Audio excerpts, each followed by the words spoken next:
అయితే మధ్యాహ్నం ఇంటికి వెళ్లిన వ్యక్తి రాత్రైనా ఇంటికి రాకపోవడం, సెల్ ఫోన్ స్విచ్ ఆఫ్ వస్తూ ఉండడంతో కుటుంబ సభ్యులు ఆందోళన చెందారు.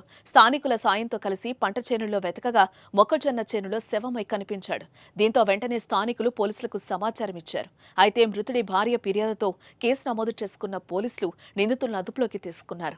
వారితో పాటు మరికొంతమంది అనుమానితులను కూడా అదుపులోకి తీసుకుని విచారిస్తున్నట్లు సమాచారం. అయితే ఫోన్లో అలా మాట్లాడుకుంటూ అట్లనే పోయిండు సార్. నా భర్తకి ఎట్లా చంపిండ్రు సార్ వాళ్ళు, ఆయనకు ఉరి శిక్ష పెట్టుండ్రు సార్. లేకపోతే నేనైనా మందు సాగిస్తూ వస్తా సార్. నా ఇద్దరు పిల్లగాలు ఉన్నారు సార్, మాకది ఎట్లా సార్?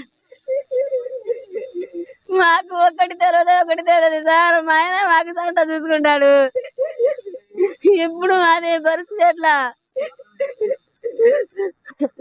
ఫోన్ చేసి పిలిచింది సార్. పిలిచి ఇక అంటే ఇక ఫోన్ చేసి పిలిచినప్పుడు ఈయన ఫోన్ పట్టుకొని సెల్ పట్టుకొని అట్లా పోయిండు.